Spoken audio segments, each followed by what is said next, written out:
கைலி is a bad but வெள்ளை கைலி is an emotion. காலைல சகரை வச்சுட்டு ஃபஜர்லாம் தொழுவிட்டு தூங்கி எழுந்துச்சு. கொஞ்சம் வேலை இருந்துச்சு, அதெல்லாம் முடிச்சுட்டு அதுக்கப்புறம் குளிச்சுட்டு வந்துட்டு எண்ணெயெல்லாம் தேய்ச்சி அதுக்கப்புறம் அசரும் தொழுதாச்சு. அசர்லாம் தொழுது முடிச்சுட்டு அதுக்கப்புறம் சாயந்தரம் வெளியில் போக வேண்டிய வேலை இருந்துச்சு. எங்கள் அப்பாவோட டிஷர்ட்டை போட்டுக்கிட்டு நான் இப்போ எங்கே போகிறேன்னா எங்கள் அப்பா கூட போய் ட்ரெஸ் எடுக்க போகிறேன். ட்ரெஸ் எடுக்க உள்ளே தேடி கண்டுபிடிச்சி வெறும் 2 ட்ரெஸ் தான் மாட்டுச்சு. அதில் இது ஒரு சட்டை, அப்புறம் அடுத்து ஒரு சட்டை. அப்புறம் அதில் எனக்கு பிடிச்ச இந்த சட்டையை எடுத்து எங்கள் அப்பா தான் பே பண்ணி எனக்கு வாங்கி கொடுத்தாங்க.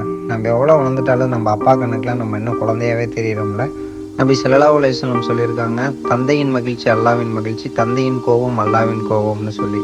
அதனால அன்பாக பார்த்துக்கணும், அன்பாக பார்த்துப்போம். அல்ஹம்துலில்லாஹ். அப்புறம் நோன்பு திறக்கிறதுக்கு சாயந்தரமா அண்ணன் அப்புறம் ஃப்ரெண்ட்ஸ் எல்லோரும் இருக்காங்க. அவங்க வீட்டுக்கு போய் அவங்க வீட்டில் நோன்பு கஞ்சி வாங்கி ஸ்நாக்ஸ்லாம் வாங்கி அவங்களோட உட்காந்து அல்ஹம்துலில்லாஹ்னு சொல்லி எல்லாரோடையும் சேர்ந்து உட்காந்து நோன்பு திறந்தாச்சு. வழக்கம் போல் கஞ்சிலாம் குடித்து அழகாக நோன்பு திறந்தாச்சு. அல்ஹம்துலில்லாஹ் நோன்பு திறந்தாச்சு. மகரிப் தொழுதாச்சு. இப்போ இஷா தராவியா தொழுவ போகிறேன். நாளைக்கு பார்ப்போம். பாய்.